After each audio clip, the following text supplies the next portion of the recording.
How you doing, guys? Welcome back to Coffee and Juice. So today we're going to get into a subject that's a little bit taboo.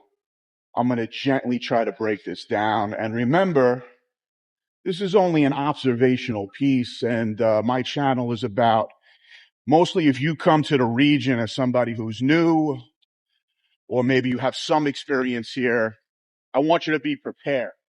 So now when you come to Asia, and once again, I'm based out of Thailand, you're going to notice culturally is that there's an over feminization of the male. And once again, what complements or the supplement to that is that why are there such a concentration of lady boys out here in Thailand? So what we're going to do is we're going to get into this topic and I'm going to break it down.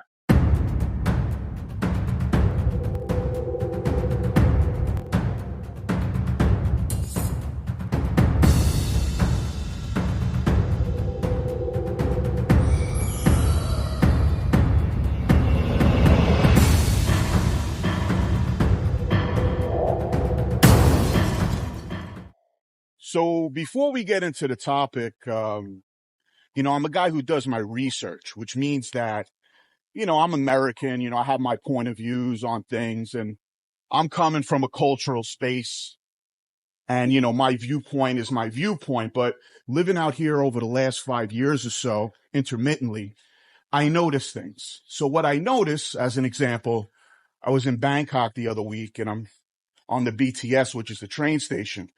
And I'm looking at each individual ad, either on the train or on the outskirts of the platform. And I noticed that the masculine figure of a man, from what I know, is not necessarily existent, meaning that if you look quick enough, you might have to question, is that a girl or a guy getting that campaign ad for the modeling? They're wearing makeup.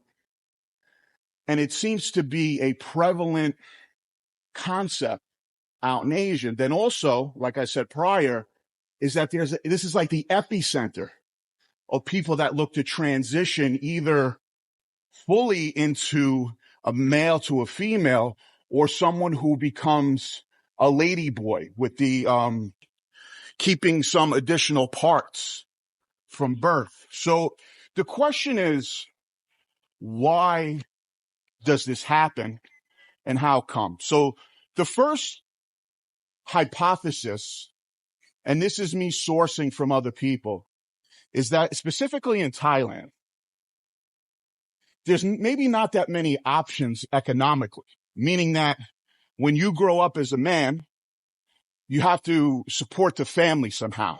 You have to bring money to the family, etc. So you become a Muay Thai fighter.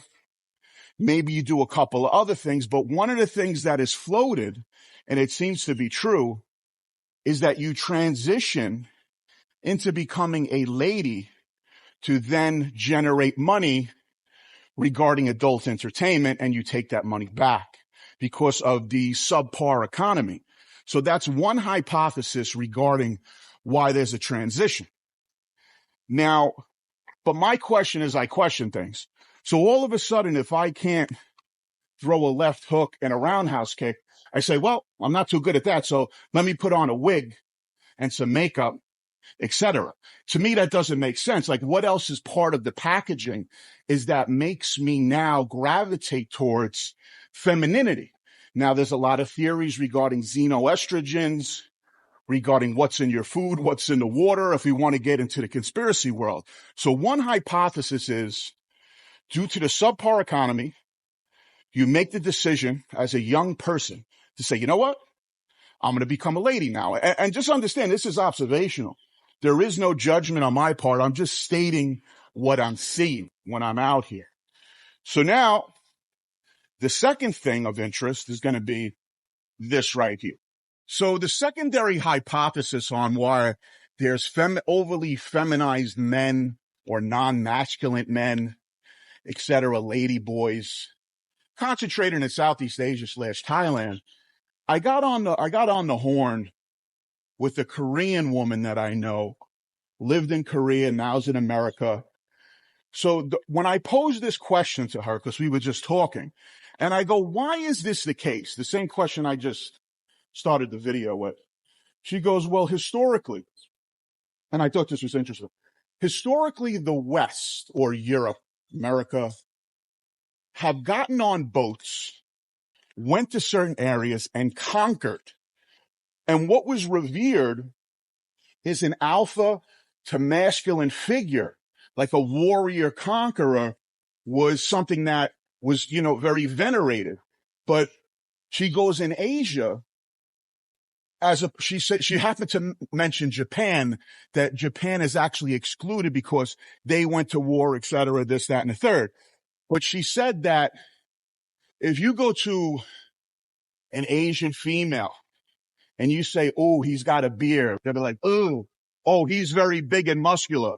Be like, like masculinity is not necessarily celebrated or considered a requirement. She goes, that's one of the reasons. So the historical aspect and then what has progressed is that now to fit in, the males who are diminutive most of the time in stature will then just transition to kind of following along with the female way. So this was what was explained to me regarding on the why there tends to be less masculinized figures out here in Asia. So now in closing, the way I look at this is that obviously there's been people throughout the history of time that have been gay, bisexual, trans, etc. But the only thing that I observe is that it seems that there's so much more, or the populace of that particular category is growing. So me as an inquisitive human, I would have to ask myself, why? Now, is this something socially that gets pushed?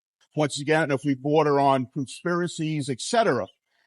So I'm just curious. And, once again, I consider this a community. If you want to weigh in on what you think it is, or if you agree or disagree, remember, this is not coming from a place of venom. But once again, understanding tradecraft when you travel, or understanding or observing your environment and ascertaining on what something is or what something isn't, I think is very, very important. So Coffee and Juice, hopefully you got something out of this observational piece. And once again, comment below. We hash it out in the comment section, good, bad, or indifferent.